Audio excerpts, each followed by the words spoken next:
Hi everyone, it's Derek from the iReady podcast, and this is my reaction to the 4-0 demolition of Aberdeen in the Premiership today. A demolition is exactly what it was. It was just an absolute masterclass from the team right from the off today. We really just picked up from where we left in Hamilton, because we never gave Hamilton an inch and we just kept on plugging away. You know, that's obviously after a 2-week break of the internationals. Thank God they're over as well.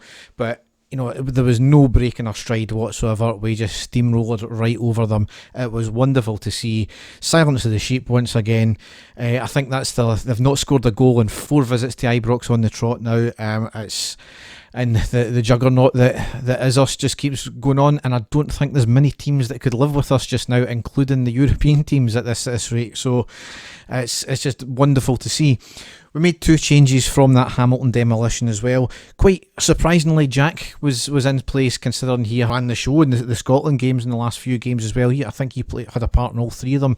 Certainly never shown, and the fitness of the squad is incredible at this point, considering the amount of games we've had in a row, especially the international players. Obviously, Davis was dropped to the bench, obviously given that he never played the last Northern Ireland game for personal issues. He did feature later on in this game though, but really right from the minute off, we were outstanding, just going for it straight away, getting in their faces, not giving Aberdeen an inch on the ball at all, chasing every single ball. And it's a team that, and the way we're playing is the way I've always wanted us to play football, right from, you know, way back in the Avoca days. Just get in the team's face straight away.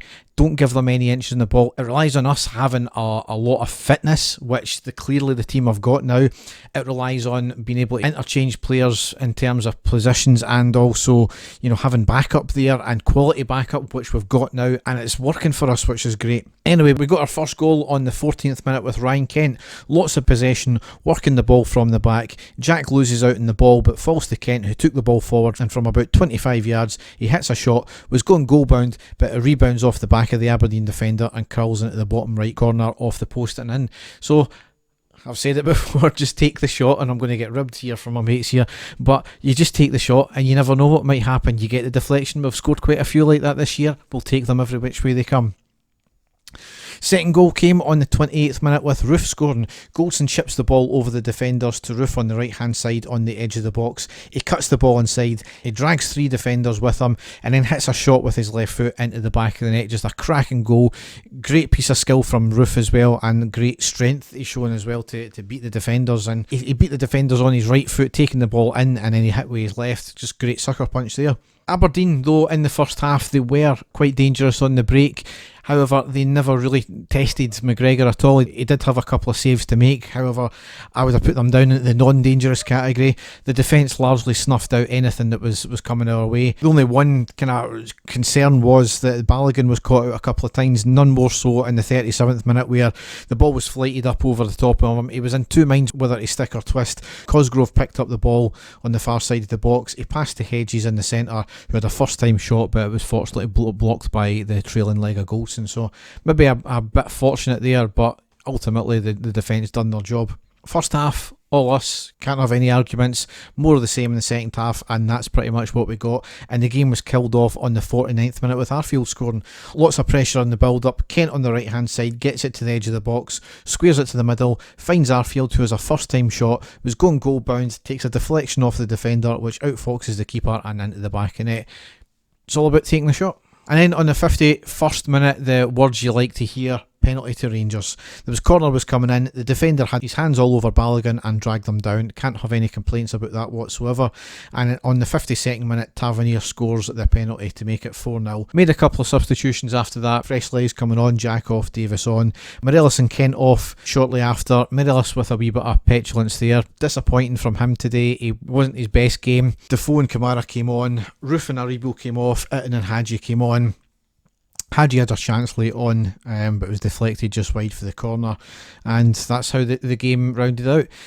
So all in all, a superb performance from the team. It was always going to be a difficult tie coming up against Aberdeen. However, obviously they had a few injury issues, a few COVID issues, which, you know, COVID, you just need to treat them with like injuries or illnesses. It can't be seen as anything other than that. And they had to change their formation and their tactics, but it suited us more, and we duly delivered the pasting that they deserved. So Obviously, with Celtic dropping points yesterday as well, that is a major step forward. We are now 11 points ahead of Celtic. Granted, they've got 2 games in hand, but the way they're playing, they are not going to get these points.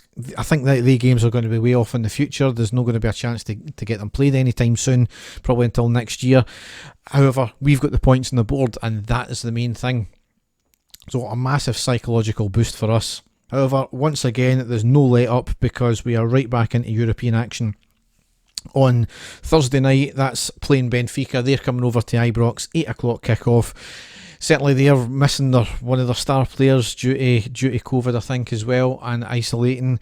He turned the game for them when he came on the last time. So, certainly if we play the way we did for most of that game, we're at Ibrox, then I've got all faith in the team. Certainly a win would pretty much put us through, I would expect. A draw, not the worst result either. We just need to bear that in mind, and I'll keep myself in check if we're 2 goals ahead and we fuck up again. But I'm not too sure when Dave and I will be doing our next podcast, but as ever, you can check out our stuff on our website, which is ireadypodcast.wordpress.com. I am slowly getting to updating it. I updated a few more bits and pieces the other day there, so you can check out their stuff there. So, enjoy the rest of your Sunday. Thanks for listening, and goodbye.